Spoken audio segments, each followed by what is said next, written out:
कक्षा 12 के छात्रों के लिए आज फिजिक्स में चुंबकीय क्षेत्र।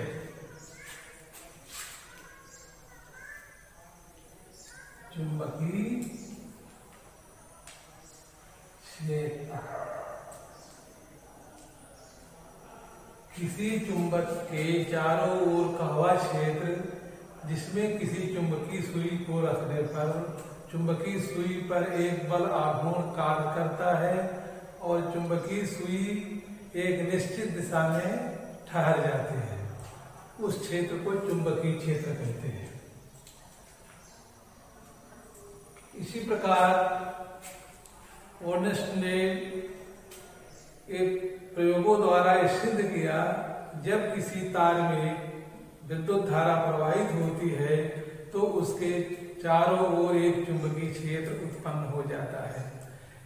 इस चुंबकीय क्षेत्र का परिमाण बायो-सेवर्ट के नियम से ज्ञात करते हैं तथा इसकी दिशा मैक्सवेल के पेच के नियम से या दाएं हाथ के हथेली के नियम नंबर 1 से ज्ञात करते हैं। पहले बायो-सेवर्ट का नियम।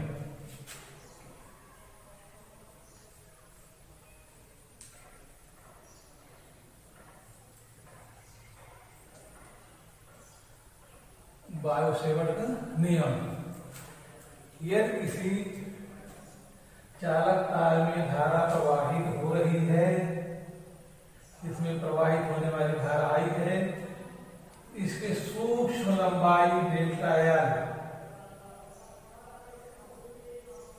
के द्वारा किसी बिंदु पर चुंबकीय क्षेत्र, मान लिया बिंदु P है, इस पर चुंबकीय क्षेत्र ज्ञात करना है।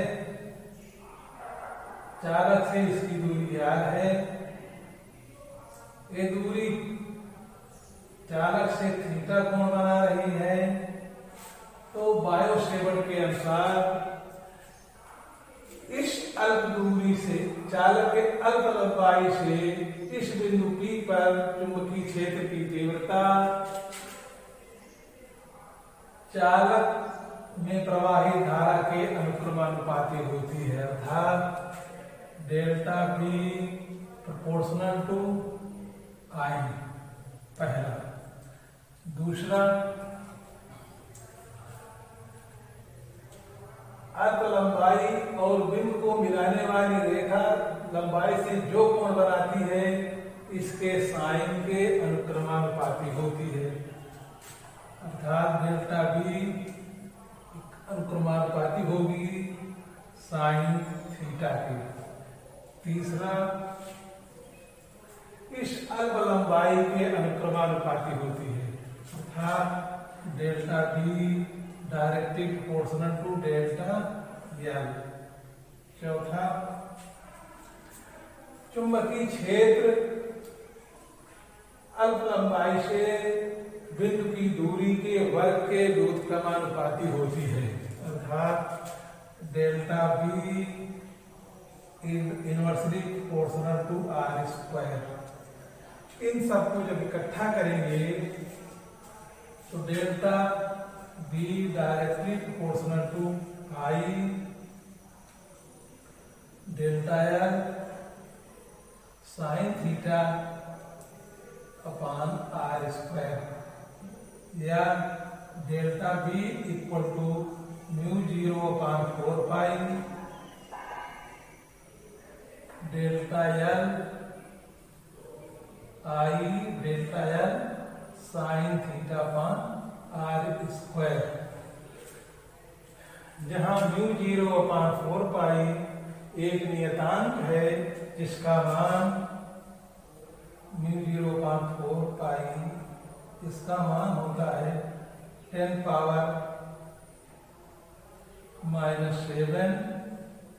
न्यूटन एम्पियर वर्ग।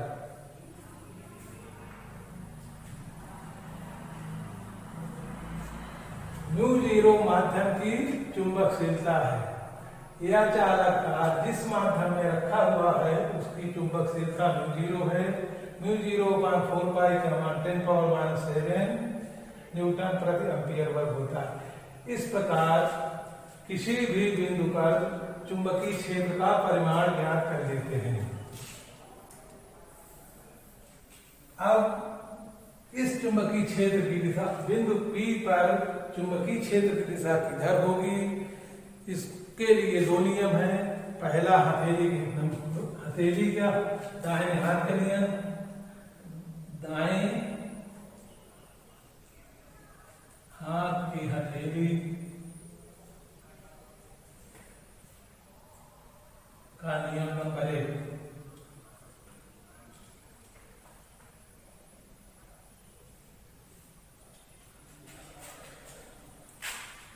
इसके अनुसार दाएं हाथ की हथेली को इस प्रकार फैला कर रखें कि सभी अंगुलियां एक तरफ उस तरफ हो, उस दिशा में जिस बिंदु पर चुंबकीय क्षेत्र की तीव्रता ज्ञात कर रही है, और अंगूठा प्रवाहित धारा की दिशा में हो, तो चुंबकीय क्षेत्र की दिशा हथेली के लंबवत बाहर की होगी। जैसे एक चालक है, इसमें धारा दिशा प्रवाहित हो रही, इस बिंदु पर चुंबकीय क्षेत्र ज्ञात करना है, तो हथेलियों को अंगुलियों को इस दिशा में रखेंगे और अंगूठा प्रवाहित धारा की दिशा में, प्रवाहित धारा की दिशा में अंगूठा है, अंगुलियां बिंदु की ओर है, तो हथेली के लंबवत बाहर की ओर, अर्थात इस बिंदु पर अंदर की ओर चुंबकीय क्षेत्र की दिशा होगी। अब यदि पॉइंट यही हो, प्रवाहित धारा की दिशा इधर हो, तो अंगुलियां इधर होगी चुंबकीय क्षेत्र की इस पॉइंट की ओर, और अंगूठा धारा की ओर, तो चुंबकीय क्षेत्र हथेली के बाहर अर्थात इस दिशा में होगी।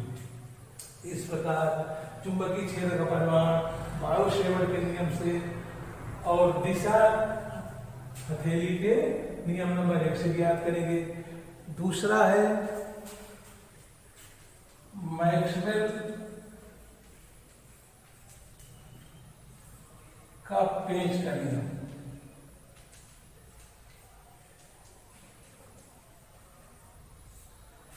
इस नियम से मैक्सवेल ने बताया, इस नियम से किसी पेंच को लेकर दाएं हाथ से पेंच को इस प्रकार घुमाएं कि पेंच प्रवाहित धारा की दिशा में बहे, अर्थात इस दिशा में जो है, अंगूठा जिस दिशा में घूमेगा वही चुंबकीय बल रेखाओं की दिशा होगी। अर्थात जैसे धारा दिशा में प्रवाहित होगी, तो दाएं हाथ से पेंच को घुमाएंगे, दाएं इस तरफ घुमाएंगे तभी पेंच आगे की तरफ बढ़ेगा, तो चुंबकीय क्षेत्र की बल रेखाओं की संख्या जिस दिशा में अंगूठा घूम रहा है उसी दिशा में चुंबकीय क्षेत्र बल रेखाओं की संख्या